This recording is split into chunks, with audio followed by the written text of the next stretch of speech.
পূর্ব বর্ধমানের মঙ্গলকোটের পালিশগ্রাম নিবেদন জনকল্যাণ সমিতির উদ্যোগে বিশ্ববরেণ্য মহানায়ক উত্তম কুমারের প্রয়াণ দিবসে শ্রদ্ধাঞ্জলি নিবেদন করলেন পূর্ব বর্ধমানের জেলা পরিষদের সভাধিপতি শ্যামাপ্রসন্ন লোহার।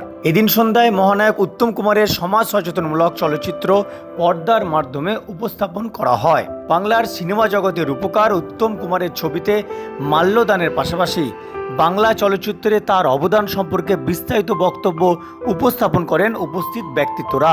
প্রতি বছর নয়, এবছরও মহানায়কের জন্ম ও মৃত্যুদিন শ্রদ্ধার সঙ্গে পালন করে আসছে পালিশগ্রাম নিবেদন জনকল্যাণ সমিতির সদস্যরা। বাংলা সিনেমা জগতের জীবন্ত চলচ্চিত্রের অন্যতম রূপকার হলেন মহানায়ক উত্তম কুমার। শহরতলি থেকে গ্রাম বাংলার প্রতিটি ঘরে ঘরে এখনও চিরস্মরণীয় হয়ে আছেন মহানায়ক। তার ব্যক্তিত্বের পাশাপাশি সমসাময়িককালীন বাংলার পরিস্থিতিকে সামনে রেখে যেসব চলচ্চিত্র অভিনয় করেছিলেন সেগুলি আজকেও জীবন্ত বলে প্রকাশ পায়। আজ আমাদের মহানায়ক উত্তম কুমারের মৃত্যু দিবস উপলক্ষে আমাদের এই ক্লাবের পক্ষ থেকে আমরা একটা ছোট্ট আয়োজনের ব্যবস্থা করেছি, শ্রদ্ধাঞ্জলি প্রদান করলাম। তো আমাদের গ্রামের ছেলে পূর্ব বর্ধমান জেলার সভাধিপতি মাননীয় শ্যামাপ্রসন্ন লোহার মহাশয়কে আমরা আমন্ত্রণ করেছিলাম। উনি এসেছিলেন। উনি এসে ওনার মহানায়ক উত্তম কুমারকে একটু মাল্যদান করে শ্রদ্ধাঞ্জলি জ্ঞাপন করলেন। প্রতি বছরই প্রতি বছরই আমরা মহানায়ক উত্তম কুমারের মৃত্যু দিবস এবং জন্মদিবস পালন করে থাকি। কোন ক্লাবে তথ্য করলেন? পালিশগ্রাম নিবেদন জনকল্যাণ সমিতি। এর পাশাপাশি আপনাদের ক্লাব আর কি কাজ করবে?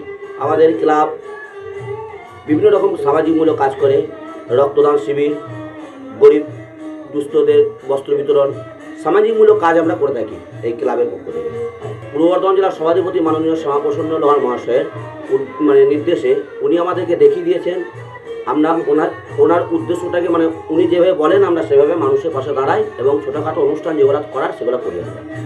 এই যে এই অনুষ্ঠানের মাধ্যমে তো এলাকার মানুষদের আপনারা কি বার্তা দিতে চান? আমরা বার্তা দিতে চাই সকলে ভালো থাকুক, সুস্থ থাকুক এই কামনাই করি। এবং দাদা আমাদের পাশে আছেন, সামাজিকমূলক কাজেও দাদা আছেন এবং গ্রামের সকলের এবং আশেপাশে বিভিন্ন গ্রামের লোকদেরকে দাদাভাই আমাদের সাপোর্ট করেন, সহযোগিতা করেন। ক্লাবের কর্মকর্তারা জানান, প্রতি বছরই এদিন আমরা শ্রদ্ধার সঙ্গে পালন করি। আজ শ্যামাবাবুকে আমাদের অনুষ্ঠানে আমন্ত্রণ জানাই এবং তিনি অনুষ্ঠানে সাদরে উপস্থিত ছিলেন। আমাদের ক্লাব মানুষের পাশে থাকতে বদ্ধপরিকর। সেই পথ দেখিয়েছেন জেলা পরিষদের সভাধিপতি শ্যামাপ্রসন্ন লোহার। তার দেখানো পথকে সামনে রেখেই আমরা এগিয়ে চলেছি।